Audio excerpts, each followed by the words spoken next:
नमस्कार। आज के इस विश्लेषण में हम एक ऐसी सच्ची कहानी पर चर्चा करने वाले हैं जो किसी हॉलीवुड कॉर्पोरेट थ्रिलर से बिल्कुल कम नहीं है। नेशनल स्टॉक एक्सचेंज यानी एनएसई कॉन्ट्रैक्ट्स के हिसाब से ये दुनिया का सबसे बड़ा डेरिवेटिव्स एक्सचेंज है।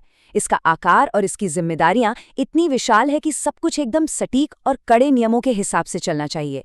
लेकिन पिछले कुछ सालों में इसके अंदर का सच एकदम अलग, केओटिक और सच कहूं तो थोड़ा हैरान करने वाला रहा है। एक तरफ इसका शानदार फाइनेंशियल आकार है और दूसरी तरफ इसके अंदर चल रहे बड़े स्कैंडल्स की हकीकत। तो चलिए सीधे मुद्दे पर आते हैं और इस अजीब रहस्य को खोलते हैं। एक वक्त था जब एनएसई की पूर्व सीईओ और मैनेजिंग डायरेक्टर चित्रा रामकृष्ण भारत की सबसे शक्तिशाली कॉर्पोरेट फिगर्स में गिनी जाती थी। लेकिन हैरानी की बात यह है कि ऑपरेशंस और मैनेजमेंट के इतने बड़े फैसले लेने के लिए वो एक अनजान ईमेल आईडी rigyajursama@outlook.com से निर्देश ले रही थीं। बताया जाता था कि ये ईमेल एक कथित हिमालयन योगी का है। इस स्थिति का अजीबपन इन कोट्स से बिल्कुल साफ झलकता है। जरा इन एग्जैक्ट ईमेल्स पर ध्यान दीजिए। उस अनजान ईमेल से आता है, PS keep bags ready, I am planning a travel to Seychelles next month.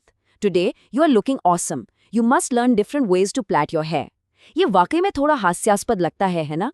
पर सोचिए, ये एक बहुत बड़ा कॉर्पोरेट गवर्नेंस फेलियर था, जहां एक सो कॉल्ड अनजान साधु देश के सबसे बड़े फाइनेंशियल इंस्टीट्यूशन को इनडायरेक्ट तरीके से चला रहा था और एक टॉप एग्जीक्यूटिव को ऐसी अजीब बातें लिख रहा था।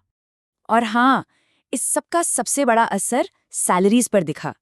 इस कथित योगी की सलाह पर आनंद सुब्रमण्यन नाम के एक व्यक्ति को चीफ स्ट्रेटेजिक एडवाइजर के तौर पर हायर किया गया। अब ध्यान देने वाली बात यह है कि इनका कैपिटल मार्केट्स का एक्सपीरियंस बिल्कुल जीरो था। उनकी पिछली लॉजिस्टिक्स की जॉब में सैलरी थी सिर्फ 14 लाख रुपए, और एनएसई में आते ही उन्हें जो पैकेज मिला वो था सीधे 4.21 करोड़ रुपए का। ये जमीन आसमान का अंतर साफ दिखाता है कि कैसे बिना किसी सॉलिड क्वालिफिकेशन के ये अपॉइंटमेंट्स किए जा रहे थे। लेकिन पिक्चर अभी बाकी है।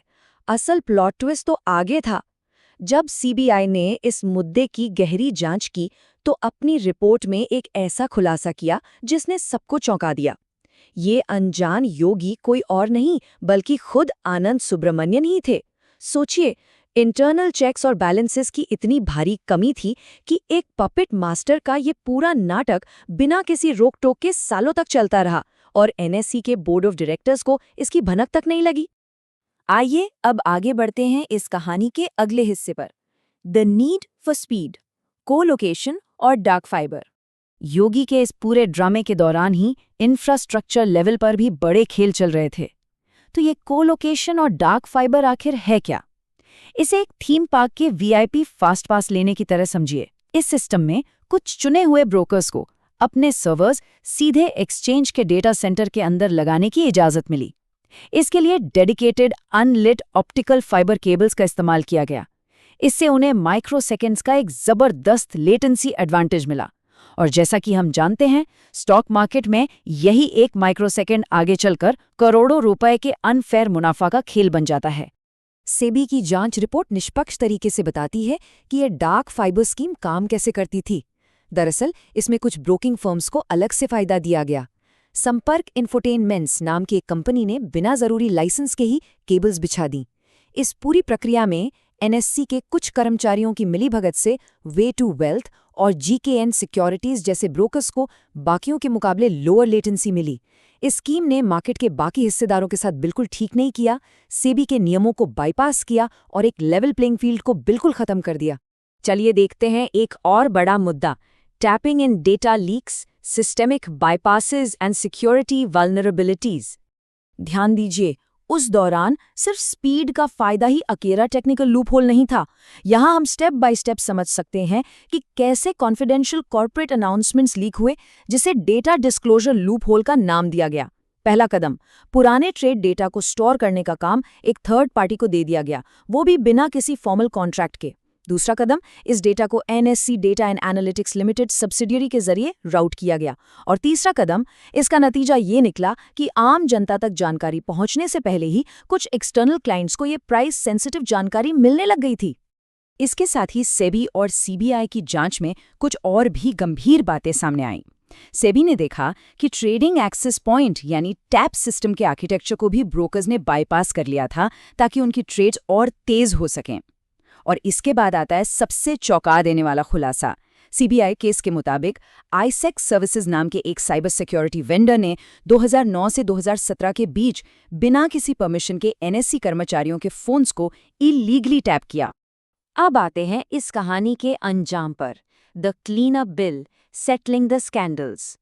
इन सारे इंटरकनेक्टेड कॉर्पोरेट डिजास्टर्स के बाद जाहिर है इन मुद्दों को सुलझाने की एक काफी भारी कानूनी और आर्थिक कीमत चुकानी पड़ी।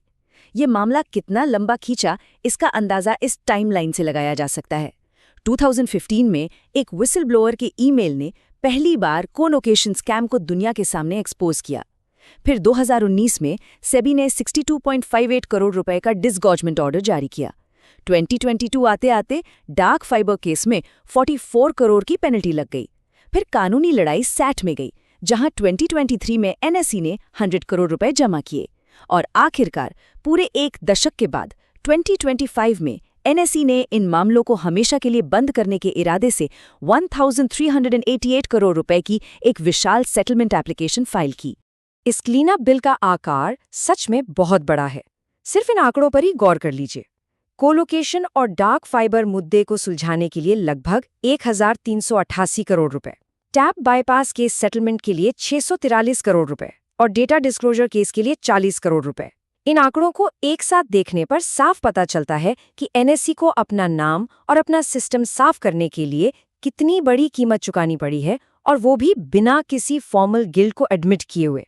और अब हमारा आखिरी हिस्सा, the mega IPO, the ultimate price.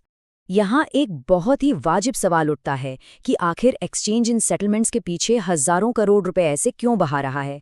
इसका जवाब है 5 लाख करोड़ रुपए। दरअसल ये अनलिस्टेड मार्केट में एनएससी की अनुमानित वैल्यूएशन है। इतनी विशाल वैल्यू होने की वजह से ही पब्लिक लिस्टिंग के लिए सेबी से नो ऑब्जेक्शन सर्टिफिकेट यानी एनओसी हासिल करना एनएससी के लिए सबसे महत्वपूर्ण बन जाता है। और यही सबसे बड़ी वजह है कि वो अपने पिछले सारे मामले हर हाल में बंद करना चाहते हैं। इस मेगा आईपीओ का आकार कैसा हो सकता है, ये समझना भी काफी दिलचस्प है। नए नियमों के तहत अब ऐसी विशाल कंपनियां अपने कैपिटल का सिर्फ 2.5% हिस्सा भी पब्लिक कर सकती हैं। सरकार से मंजूरी मिलने के बाद एनएसई का ये छोटा सा डाइल्यूटेड स्टेक भी इस लंबे समय से रुकी हुई आईपीओ प्रोसेस को फिर से ट्रैक पर ला देगा, जो आगे चलकर हजारों इन्वेस्टर्स के लिए बड़ी वैल्यू अनलॉक करेगा। तो आखिर में इन सभी पहलुओं पर गौर करने के बाद एक काफी बड़ा और दिलचस्प सवाल उठता है। हजारों करोड़ रुपए सेटलमेंट्स में चुकाने और एक मेगा आईपीओ के बिल्कुल करीब आने के बाद क्या एनएसई का नया मैनेजमेंट स्ट्रक्चर और उसकी कड़ी निगरानी भविष्य में ऐसी किसी भी कॉर्पोरेट थ्रिलर जैसी घटना को होने से रोक पाएगी? एक भयंकर गवर्नेंस कैटास्ट्रोफी से लेकर इस मैसिव मार्केट कमबैक तक का सफर सच में बेहद हैरानंगेज रहा है।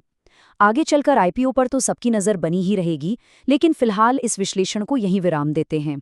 आशा है ये जानकारी से भरी चर्चा काफी दिलचस्प लगी होगी।